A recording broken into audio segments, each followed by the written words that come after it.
그 월급에 잠이 와?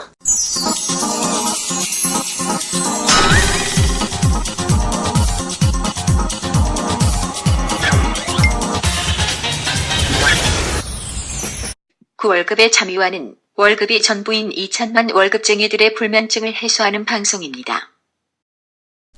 네, 안녕하세요. 반갑습니다. 그 월급에도 잠미교하는 방송 머니스토리TV 뭉치 양성민입니다. 네, 표 대표입니다. 네, 엑셀아빠 손철입니다.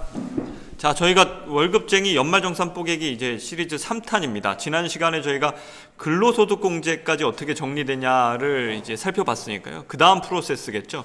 근로소득 금액이 결정된 다음에 이제 저희가 이제 계속 세금을 돌려받기 위해서 이제 줄여 나가야겠죠. 그 부분에 해당되는 소득공제에 대한 부분, 국세청 출신이라고 오해받고 있는 우리 에셋아빠 모시고 얘기 들어보겠습니다. 네, 일단 이제 근로소득 금액에서 이제 소득공제를 받아야 되는데, 소득공제는 인적공제, 연금보험료공제, 특별소득공제, 그 밖의 소득공제 이런 것들이 있습니다. 그래서 이 소득공제를 잘 받는 게 중요한데요. 일단 인적공제부터 한번 살펴보겠습니다. 일단은 인적공제는 이제 본인이나 그리고 그 배우자나 부양가죠. 그러니까 본인 포함해서 실제 부양하고 있는 사람에 대해서는 일단 150만 원을 우선적으로 공제해 주겠다 이겁니다. 그런데 여기에는 이제 몇 가지가 들어가는데 소득과 나이가 들어가거든요. 그러니까 일단 연간 소득 금액이 100만 원 이하여야 되고, 나이는 뭐 부모님, 그러니까 직계 존속의 경우에는 60세 이상, 그다음에 자녀의 경우 직계 비속은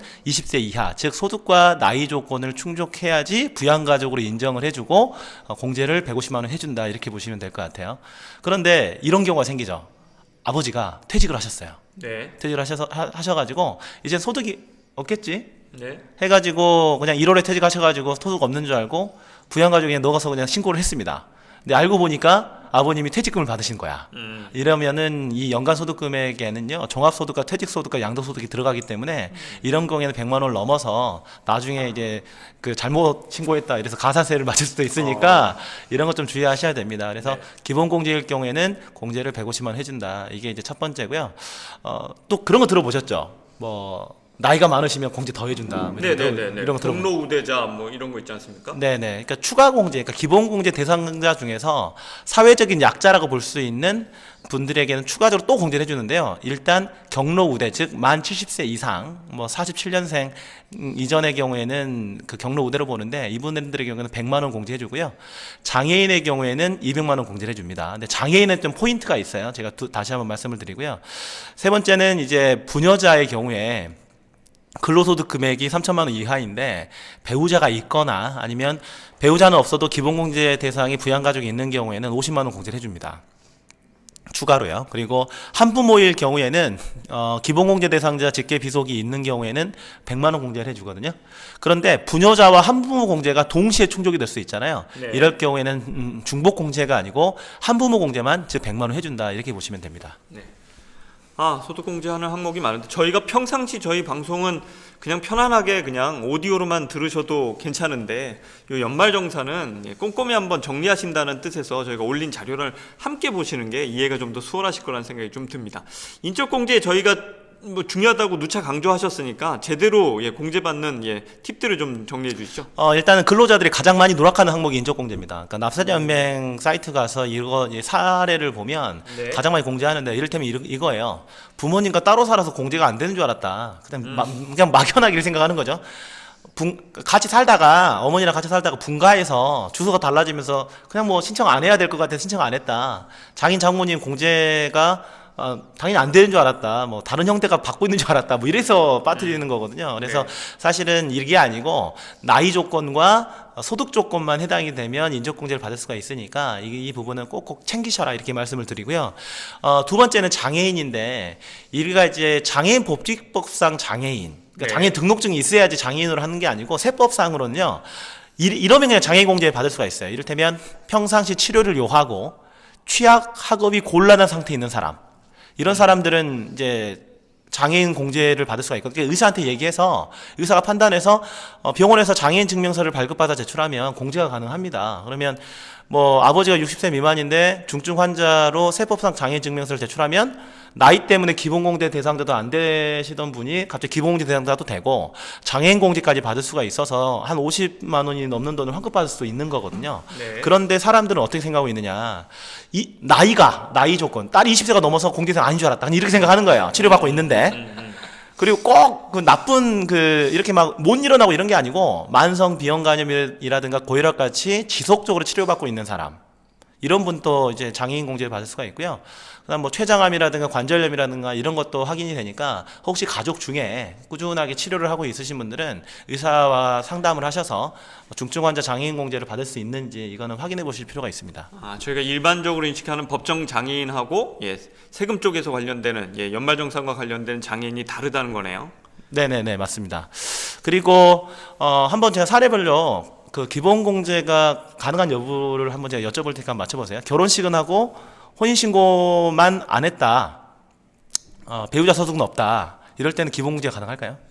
저는 혼인신고 해야 될 것 같은데. 네네네. 12월 31일까지 혼인신고를 하게 되면 가능합니다. 예. 네네. 그러니까 이거는 이제 그런 거고, 만 22세고 군입대한 아들이다. 이런 경우 어떻게 될까요? 20세 넘어서 안 되는 거 아닙니까? 네, 이건 무조건 안 돼요. 20세가 넘어가니까. 장애인이란 모를까 군입대를 한 분은 정상적이실 거니까. 부양하던 어머님이 올해 사망하셨어요. 올해 사망하셨는데 올해 네네. 소득공제가 되냐? 네네네. 안 돼야 되는 거 아닙니까? 네, 올해 사망한 경우에 공제가 가능하고요. 만약에 나이도 뭐 아까 만 70세 이상일 경우에는 추가 공제까지 가능합니다. 경로 우대에 의해서. 그러니까 돌아가셨어도 가능하다. 그리고 외국에 있는 배우자 자녀 같은 경우도 소득이나 나이 조건이 충족을 하면 배우자 동거 요건은 없거든요. 그러니까 실제 이런 경우에도 공제가 가능하니까 이런 부분들은 좀 본인 스스로 좀 체크를 해보셨으면 좋겠습니다. 예. 2천만 월급쟁이들의 금융호구 탈출을 위한 그월잠 프로젝트 특허받은 로봇 자산관리 플랫폼 포토윈과 함께합니다. 세부 사항은 머니스토리 TV 홈페이지에서 확인하세요. 네, 그리고 이제 두 번째로 연금보험료 공제인데요. 이건 그냥 간단하게 본인이 공적연금 내고 있다. 특히 국민연금 이를테면 그러면 본인이 낸 돈은 그냥 근로소득 금액에서 공제해준다. 네. 이렇게 그냥 짧게 넘어가도록 할게요. 네. 그런데 부양가족의 국민연금 불입금 이건 공제 가능할까요? 이거 되게 궁금하네. 네네네. 이미가입 뭐 이런 거 해야 된다고 얘기 저희 했었었는데. 네네네. 사실 이거 제가 궁금했었거든요. 제 아내가 이제 그 전업주부로 이렇게 있을 때 국민연금 임의가입해서 불입했는데 이거 돼요? 제가 물어봤던 적이 있었는데 네. 이건 안 됩니다. 근데 이걸 해주겠다라고 저번에 이제 약간 이제 그러니까 법안을 발의한다 이런 내용이 있어서 향후에는 바뀔 수는 있는데 일단 안 된다. 네. 두 번째는 추가 납부함 연금보험료는 소득공제 가능할까요? 요건 본인 거니까 돼줘야 되지 않을까? 예, 이건 됩니다. 그러니까 이를테면 경력 단절 여성이 그 중간에 어떤 기간을, 그러니까 10년을 채우기 위해서 이를테면 국민연금을 일정 기간 추가 납부할 수 있잖아요. 이런 거는 납부한 연도에 소득공제가 가능하다. 이렇게 보시면 되겠습니다. 네. 자, 그 두 번째는 이제, 그 다음에 이제 세 번째로 볼 수 있는 게 특별소득공제인데요. 특별소득공제는 보험료 공제, 그 다음에 이제 주택과 관련한 공제다. 이렇게 보시면 되는데, 보험료는 그냥 내가 낸 건강보험료, 고용보험료, 노인장기요양보험료 이건 전액 공제가 된다. 저희가 이번은 개인이 들고 있는 민간보험료 이런 개념이 아닌 거죠? 민간보험은 이제 세액 공제 항목으로 넘어가서 이제 되는 부분이기 때문에 소득공제는 공적보험료다 이렇게 보시면 됩니다. 네네. 두 번째는 주택 임차 차익금 원리금 상환액 공제인데요. 말이 어려운데 그냥 이렇게 보시면 돼요. 전세보증금 대출 받았을 때 원리금에 대해서는 공제해준다 이겁니다. 네. 근데 이제 다만 조건은 있다. 조건은 뭐냐면 무주택 세대주 근로자 만약에 이제 뭐 세대가 다른 주택 공제 없을 때 세대원도 이제 받을 수가 있는데요.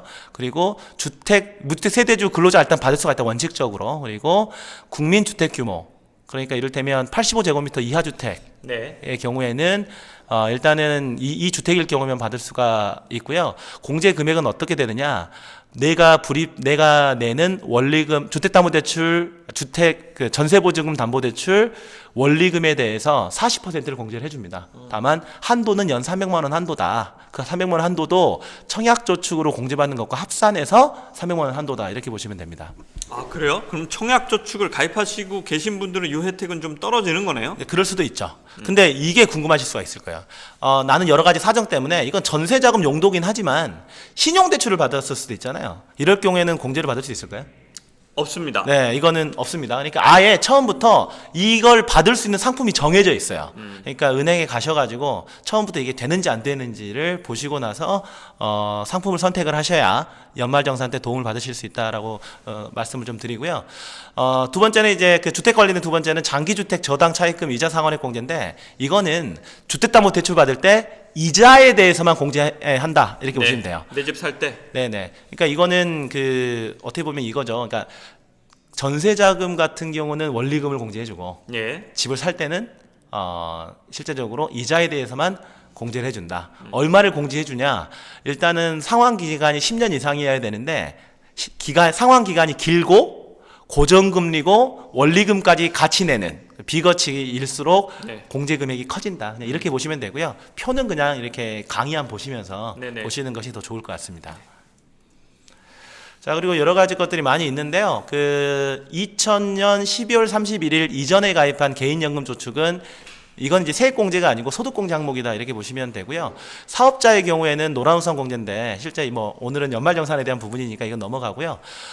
주택마련저축 총 급여액이 7천만 원 이하인 무주택 세대주 근로자의 경우에는 주택마련저축 청약 종합저축에 가입을 하게 되면 연에 240만 원 그리고 아까 그 주택 임차와 관련된 부분 총 합해서 300만 원까지 공제를 받을 수가 있는데 불이익의 40%를 공제를 받을 수가 있다. 네네. 그런데 총 급여액이 7천만 원 초과인 사람은 어떻게 되느냐? 무주택 세대주의 경우에는 2017년까지는 연 120만 원 공제가 가능하다. 이 정도로 정리하시면 될 것 같습니다. 네, 알겠습니다. 그런데 그러니까 어떻게 보면요, 그 한번 여쭤볼게요. 요즘에 소득 공제가 되는 금융 상품을 새로 가입할 수가 있나요?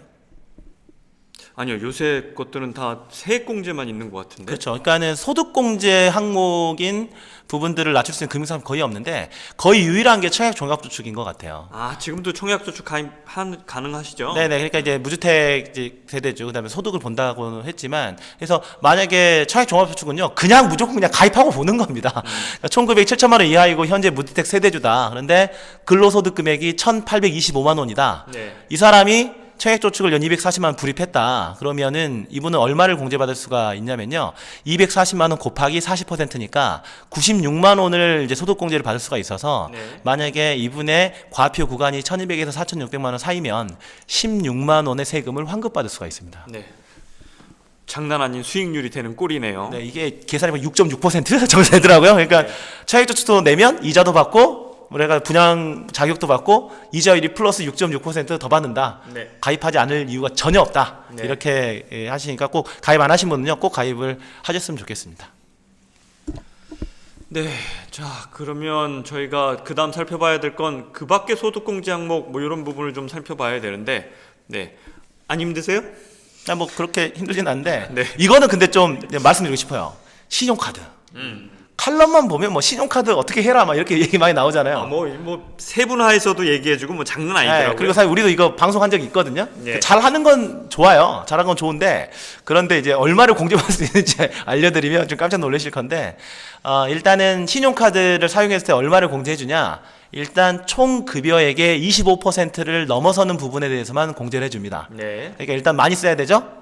그런 다음에 거기에서 신용카드는 15% 공제를 해주고 체크카드나 현금이나 대중교통 사용료라든가 전통시장의 경우에는 30% 공제를 해주고요. 네. 올해부터 중고차 구입금액은 10% 공제를 해줍니다. 네. 그렇다면 도대체 이게 얼마의 효과가 있냐? 총 급여액이 3천만 원인데 1,500만 원 카드를 썼어요. 그러면 한번 계산해 보시겠어요? 신용카드를 연 1,500만 원 썼을 때 얼마의 세금 절감 효과가 있는지 한번 아니 계산 한번 해보시죠. 저희가 아까 25% 이상 부분이라고 그랬는데 이분 50% 썼으니까 이분은 좀 짭짤하게 돌려받아야 될 것 같은데요? 네네네. 그러면 1,500만 원 빼기 총 급여액 25% 750만 원을 빼면 네. 이분은 750만 원을 공제를 받을 수가 있죠. 네. 750만 원 곱하기 15% 신용카드는 15% 비율로 공제해 준다고 했으니까 그러니까 이분은 112만 5천 원을 공제받을 수가 있습니다. 네. 근데 이거를 세율하고 곱해 보면요. 우리가 1,200에서 4,600 구간 사이면 112만 5천 원 곱하기 16.5% 그러면 세금 절감 효과가 18만 원 정도. 네. 그러니까 이거는 돌려받으면 좋긴 한데 신용카드 사용 금액이 1.2% 수준이다. 그러니까 미미하다. 카드 공제 받으려고 신용카드 쓴다는 건 말이 안 되는 거다. 이거는 말씀드리고요. 주객이 전도되면 안 된다는 말씀인 거죠? 네, 네, 맞습니다. 너 신용카드 왜 이렇게 많이 써 매달? 나 이거 공제 받으려고 이러면 안 된다는 거죠? 네, 네. 그리고 이제 체크카드의 경우에는 2배니까 그 체크카드 쓰는 사람은 37만 원. 그러니까 체크카드 사용액의 2.5%를 돌려받을 수 있다. 이렇게 말씀을 드리겠습니다. 네. 뭐 이렇게 뭐 말씀하셨던 대로 크게 이해하면 될 것 같아요. 뭐 이걸 세세히 따져서 뭐 이렇게 정리하시는 것보다 말씀드렸던 대로 소비 관리 차원에서 어차피 써야 될 돈을 체크카드로 쓰시거나 이런 거에서 부가적인 혜택이라고 인식하시는 게 맞을 것 같다는 생각이 드네요. 네. 마지막으로 이제 소득공제가 지금은 가입할 수 없는 소득공제 장기펀드입니다. 그래서 만약에 예전에 좀 소득공제 장기펀드를 가입했을 경우에는 향후 10년이니까 이제 앞으로 또 8년까지 더 소득공제를 받을 수가 있는 거죠. 연간 납입액의 40% 240만 원 한도니까 청약 종합저축에 효과가 있다.